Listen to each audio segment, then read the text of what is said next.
Hii ni Gunners XG. Real Madrid katika usiku wa leo imeingia uwanjani ikiwa na azma moja tu. Kwa lugha ya Kispanyola inaitwa remontada. Kiswahili tunasema kupindua meza.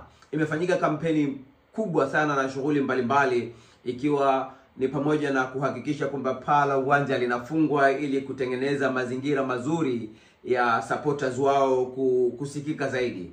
Lakini katika usiku wa leo supporters waliosikika walikuwa ni wa Arsenal. Matokeo ya mchezo kama mnavyoelewa, Arsenal imeibuka na ushindi wa bao 2-1. Kosa kubwa walilolifanya Real Madrid ni kwamba badala ya kucheza mchezo wa kimbinu, wamecheza mchezo kwa hisia kubwa sana, na matokeo yake wameupoteza mchezo kimbinu.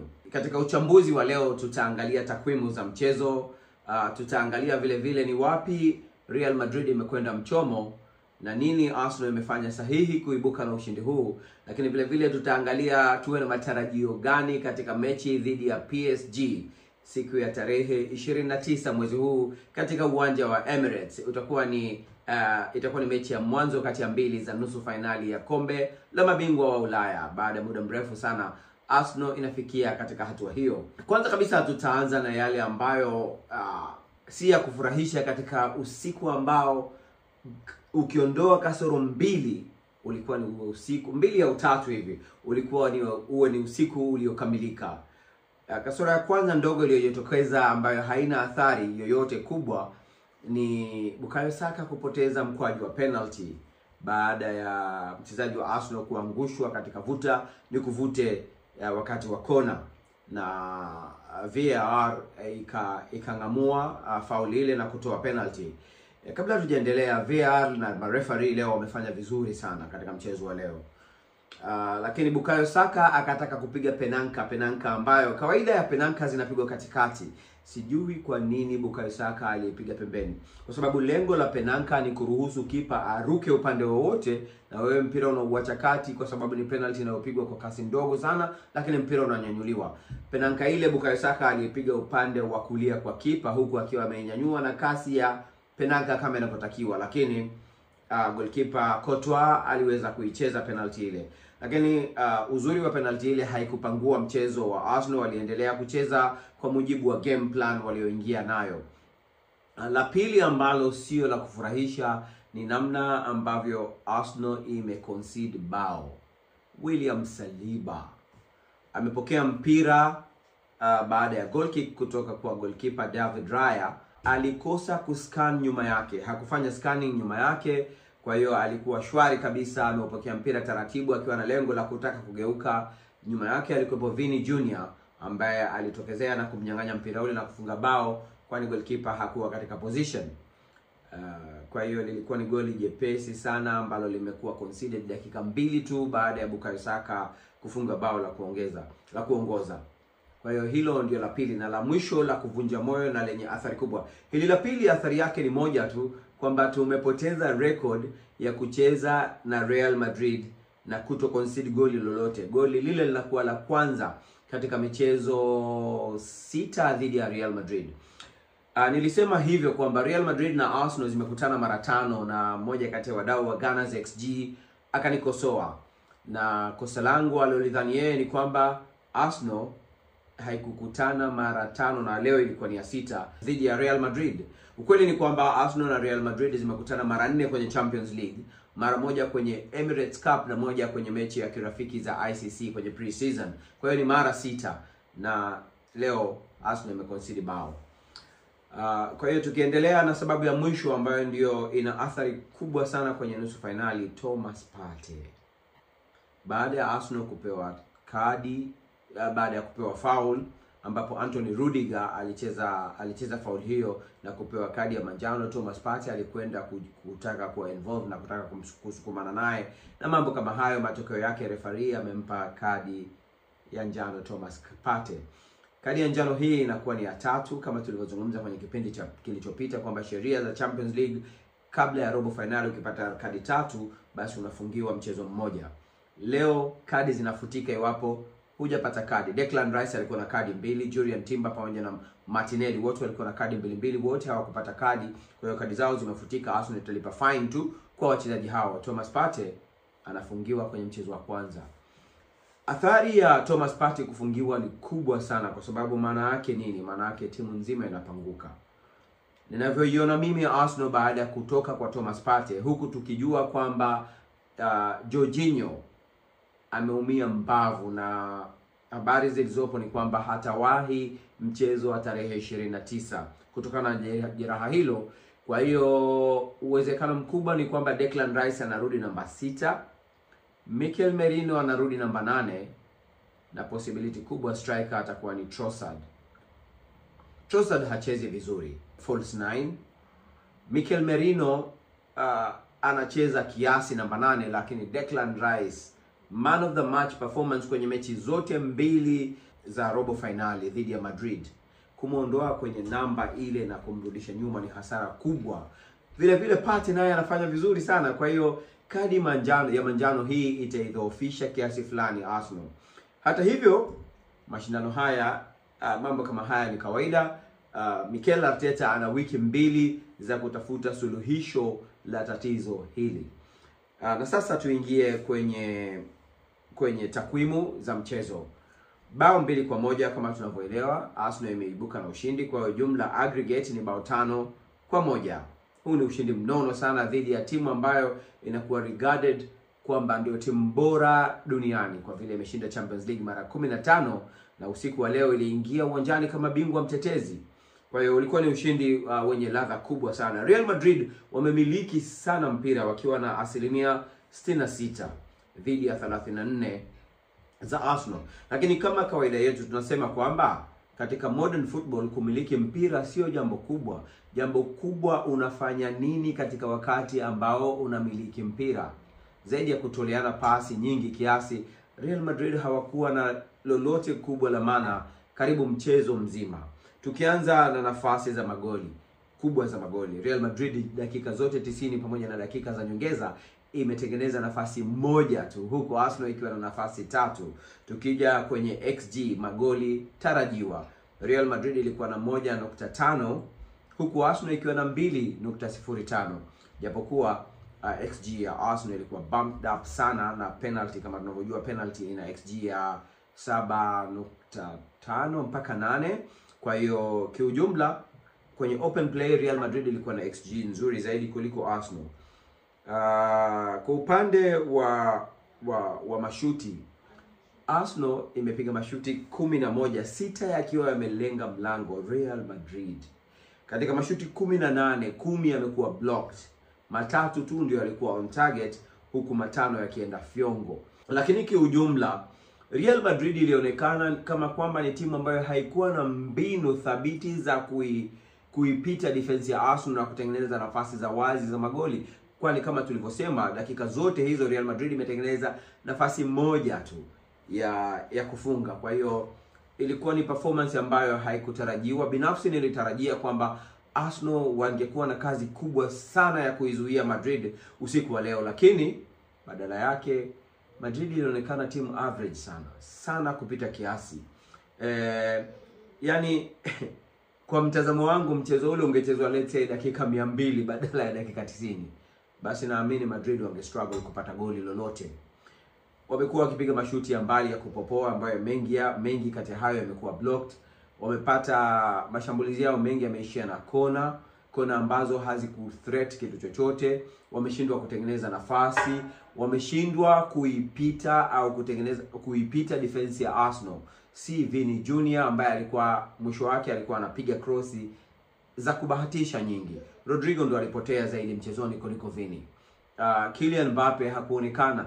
Yani hakukuwa na kitu chochote kinachoainisha kwamba leo tumecheza na Real Madrid, timu bora duniani. Hakukuepo. Ulikuwa ni mchezo wa kawaida sana. Arsenal walicheza almost na gear namba 2 kwa vile Madrid hawakuwa na performance nzuri. Kwa hiyo kwa upande wa takwimu ndio hiyo. Tukija kwenye upande wa performance ambapo tunaangalia player ratings za wachezaji wa Arsenal, Mikel Merino ndio nyota ya mchezo kwa vile alikuwa na assist 2. Kwa mara nyingine tena Arteta ana prove kuwa ni genius kwa kumchagua Mikel Merino kuwa ni striker wa muda. Hakufunga goli siku ya leo lakini ameassist magoli 2. Kwa hiyo ana 8.4 ndio highest rated player uwanjani. akifuatiwa kwa upande wa Arsenal na mfungaji wa bao la pili naye ni Martinelli. Vile vile waliofanya vizuri mwingine Declan Rice. Declan Rice amepewa man of the match, japokuwa Merino alikuwa na higher performance kuliko Declan Rice. Sababu ni kwamba box to box Declan Rice na Partey wameweza kucontrol midfield kwa kiwango kikubwa sana, huku Saka naye ana performance ya 7.1, Partey ana 7.3, Odegaard captain amekuwa na performance ya 7. Odegaard siku ya leo kwenye pressing amefanya vizuri, off the board alikuwa na positioning nzuri, ana track down na mambo kama hayo. Decision making zilikuwa nzuri, lakini very poor execution. Pasi zake nyingi zimekwenda fyongo. Amepiga shuti moja, alipata nafasi limetoka off target. Execution ya Martin Odegaard leo haikuwa nzuri, pamoja na kuwa na performance ya 7. Defense ya Arsenal yote imepata chini ya 7. Hii inaonyesha kiasi gani Real Madrid hawakufanya vizuri. Miles Lewis Kelly 6.8, 6.9 Kivio 6.6, Saliba ambaye alifanya kosa lililopelekea kufungwa goli 6.5, Timber ambaye aliruhusu cross nyingi sana, japokuwa si mara nyingi amepitwa, lakini ameruhusu cross nyingi sana kupigwa na Vini Jr kutoka upande wa kushoto kwa Madrid kulia kwa Arsenal. Na goalkeeper Raya amekuwa na 7.0, amefanya save moja tu ya maana, yaliyobaki ilikuwa ama mashuti mawili yaliyobaki yalikuwa ya kawaida, yaliyobaki nje na yaliyosalia ama yameblokiwa au kutoka nje. Kivio ndio mchezaji ambaye tulikuwa tuna wasiwasi naye. Naweza kusema performance ya Kivio imenifurahisha sana, si kwa sababu amecheza vizuri kupindukia, lakini ametekeleza majukumu yake kama ilivyotarajiwa. Hakufanya makosa, hakuwa super player lakini hakufanya makosa yoyote. Positioning ilikuwa vizuri. Aerial duels ameshinda karibu zote ambazo alihitaji kushinda, na amekuwa anafanya tracking vizuri na hakupanguka kwenye defense. Off the ball aliweza kushiriki vizuri katika distribution, ingawa usiku wa leo Arsenal hawakucheza sana ule mpira wao wa kawaida wa kuanza mpira kutoka kwa goalkeeper kutoka nyuma, hasa kipindi cha pili. Bila ya kusahau kusema kwamba pamoja tumezungumzia takwimu, mpaka kufikia half time Real Madrid haikutengeneza nafasi yote ya goli wala haikupiga hata shuti moja on target. Hii inaonyesha kiasi gani Real Madrid hawakuwa na mpango mzuri kwenye mchezo huu. Lakini vile vile nilisema kwamba walicheza kwa hisia zaidi badala ya mbinu, badala ya tactic. Ilikuwa ni stop and start kind of game most of the time, ambayo ile sweet Arsenal. Arsenal walihitaji suluhu tu, hawakuhitaji hata kushinda. Ushindi ulikuwa ni bonus. Actually walihitaji kutofungwa magoli 3 basi kwenye mchezo ule, yani tofauti ya magoli isizidi 3 ili kusonga mbele. Lakini badala yake Madrid wamecheza wakiwa na hisia sana. Matokeo yake walikuwa wanasukuma, wamecheza rafu nyingi na mechi imeishia kuwa stop and start. Kwa hiyo hakukuwa na flow of the game at all, kitu ambacho kiliwafurahisha Arsenal. Tuje kwenye magoli. Tulishalizungumzia goli la Real Madrid ambalo lilifungwa na Vini Jr baada ya kosa la Saliba. Goli la kwanza Arsenal wamecreate wonderful chance baada ya kucheza pasi za penetration, ambapo Bukayo Saka alikimbia kutoka wingi ya kulia na kuingia kati na kupigiwa through ball na Mikel Merino, ambapo aliuchopo kidogo mpira dingi ya chini na kuweka mpira huo wavuni kuandika bao la kwanza kwenye dakika 65 hivi. Dakika 2 baadaye Madrid wakasawazisha bao hilo kutokana na kosa la Saliba. Lakini dakika ya 93 ya mchezo ilipigwa counter attack moja maridadi sana. Timing ya pasi ya Merino kukutana nao mpira Martinelli nyuma ya defenders wa Real Madrid ilikuwa perfect. Kama tunavyojua, Martinelli is the fastest player amongst Arsenal player. Akapita nyuma ya defense, akajikuta yuko ana kwa ana na goalkeeper wa Real Madrid Thibaut Courtois. Ame drop shoulder na kubend na kuzungusha mpira kwenye posti ya kulia kwake na kuandika bao la pili, hivyo kumalizika mchezo Arsenal ikiwa na ushindi wa mabao 2-1. Kwa hiyo tumezungumzia tayari mambo ambayo yameangusha Madrid, kama nilivyosema, hisia kali na kutokuwa na mpango mzuri wa mchezo. Tulivyotarajia Madrid walikuwa wacheze mpira wa kasi kubwa, wawe na concentration kubwa, wa avoid kile ambacho wamekifanya stop and start ili kupata flow nzuri na kuichosha Arsenal ndani ya dakika 30 hivi, au kuipiga pressure Arsenal mpaka kupata goli, lakini haikuonekana pressure hiyo. It was so comfortable game kwa Arsenal. Na kwa upande wa Arsenal, wali drop down pale walipohitaji ku drop down kudefend, na wakacheza style ya counter attack ambayo ndio ilizaa bao la pili, lakini vile vile at times walikuwa wana slow down game ili ku keep possession, hasa kipindi cha kwanza, huku Partey akiplay significant role katika ku slow down the game. Hivyo waliweza kujenga mashambulizi, na mpaka half time Arsenal ilikuwa more likely timu ambayo inaonekana kwamba ingeweza kufunga goli kuliko Real Madrid, kwa sababu ndio iliyopata nafasi nzuri zaidi za kufunga goli kuliko Real Madrid ambayo haikuwa na nafasi yoyote. Kwa hiyo tactically Arsenal were far superior. Credit to Mikel Arteta Amatriain. Na wale waliokuwa wanamdoubt Mikel Arteta katika kipindi cha katikati hapa, ambapo kulikuwa kuna kampeni ndogo sana ambayo haikupata nguvu ya Arteta out, sasa hivi bila shaka wanakiri kwamba walikosea kutaka Mikel Arteta eti afukuzwe Arsenal. Narudia tena, Arsenal iko mbele ya mafanikio ambayo yanahitaji kuipata, kwa maana ya kwamba progression ya Arsenal bado na yaita nzuri, japokuwa mwaka huu the only chance ku win trophy ni Champions League mpaka sasa hivi, na lolote linaweza kutokea. Tunaweza tukashinda au tusishinde. Matarajio au mpango rasmi ilikuwa ni kushinda ligi, na ligi tayari imeshapotea. Liverpool literally tayari ni mabingwa, lakini circumstances za msimu, mimi nadhani Mikel Arteta amefanya vizuri sana. Ukiangalia number of injuries tulizopata, ambapo ya juzi aliyopata Jorginho inatimiza jeraha la 40 kwa wachezaji wetu. Jeraha la 40. Aliumia zaidi kuliko wote ni Ricardo Calafiori ambaye jumla msimu huu amepata majeraha 5 au 6. Timber naye amepata majeraha 3 nadhani. Kwa hiyo jumla yake ni majeraha 40. Makosa mengi yaliyofanywa na marefari wa PGMOL kwenye ligi yamechangia mno. Naamini Arsenal imepoteza zaidi ya pointi 10 kupitia makosa ya marefari, kadi nyekundu, penalties ambazo sio sahihi na mambo kama hayo ambayo yameathiri sana msimu wa Arsenal.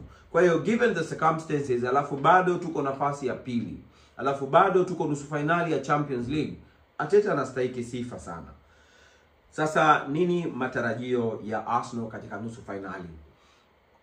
Well, PSG tulikutana nayo kwenye mechi za makundi na tumeifunga bao moja kwa bila. Mabao mawili kwa bila. Lakini PSG ile na hii ni tofauti sana. Wachezaji wa mbele, Kvaratskhelia hakuwepo kwenye mchezo ule, bado alikuwa hajajiunga na PSG, amekuja kujiunga na PSG January. Na tunamjua jinsi Kvaratskhelia alivyokuwa matata. Ousmane Dembele alikuwa amegombana na manager wake Luis Enrique na hakusafiri kuja na timu London. Kwa hiyo hakushiriki kwenye mchezo ule. Desire Doué alikuwa hajadiscover form aliyokuwa nayo sasa hivi. Sasa hivi Desire Doué ni mchezaji matata sana. Kwa hiyo tunakutana na PSG iliyokuwa tofauti sana. Lakini ungeniuliza mimi, kati ya PSG na Aston Villa, bora tukutane na timu ipi? Ningelichagua PSG badala ya Aston Villa. Aston Villa wanajua kwamba we are a superior team kwa wao. Sisi ni timu bora kuliko wao. Wangekuja na ile japokuwa Aston Villa ni very attacking team, lakini naamini mechi ya Arsenal wange sit back. Na wange sit back wangetusumbua sana. Kitu kikubwa ambacho kinanipa matumaini, on the ball PSG is the best team in Europe. I believe, mimi naamini kwenye mpira, wakiwa na mpira, wakiwa wanamiliki mpira, PSG wanafanya vizuri hata kuliko Barcelona. Lakini off the ball PSG hawako organized vizuri. Tumeona mechi ya Aston Villa ya jana ambapo kulikuwa kuna magap mengi sana, ambapo Aston Villa wameweza kupenetrate na kufunga mabao matatu na kupoteza nafasi kadhaa. Kwa hiyo kwa style ile ya defend, naamini Arsenal inaweza kusimama kidete dhidi ya Aston Villa, hasa ile mechi ya away ambapo Partey atakuwa amerudi. Lakini kiujumla matumaini ya kuingia finali yapo, na kama again nitaambiwa nichague kati ya Barcelona na Inter Milan, basi nitachagua Barcelona. Simaanishi kwamba PSG na Barcelona ni timu nyepesi ndio maana nazichagua. Ninachomaanisha ni kwamba style of football ya Barcelona na PSG ina suit zaidi mchezo wa Arsenal kuliko Aston Villa na Inter Milan. Inter Milan is a hell of a team defensively. Yani Inter Milan ni copycat ya Arsenal plus a very good striker in Lautaro Martinez. Lakini tofauti moja, Arsenal wana defend vizuri, Inter Milan is a very defensive team. Hiyo ndio tofauti kubwa kati ya PSG na Inter Milan na Arsenal. Kwa hiyo naamini watatusumbua. Kama tunavyokumbuka kwenye hatua ya ligi, walitufunga bao 1-0 katika mchezo ambao tumetawala sana. Bado nakumbuka tulikuwa na kona 14 na cross zaidi ya 28 nadhani. Hazikuwasumbua kabisa PSG Inter Milan. Kwa hiyo kama ni kuchagua, basi finali na Barcelona marudio ya 2006 yataisuti zaidi Arsenal kuliko Inter Milan. Jina langu ni Mani Mohamed na kushukuruni sana tena sana kwa kuifuatilia channel. Siku 2 zijazo channel itakuwa inatimiza mwaka 1 kamili. Tutatoa video maalum ya kuwajulisha kidogo mafanikio madogo sana tuliyopata katika channel hii na wapi tunaelekea na nini malengo. Lakini vile vile subscribe kama bado hujafanya hivyo, ili uwe mwanachama halisi katika Gunners XG. Tukutane tena siku nyingine.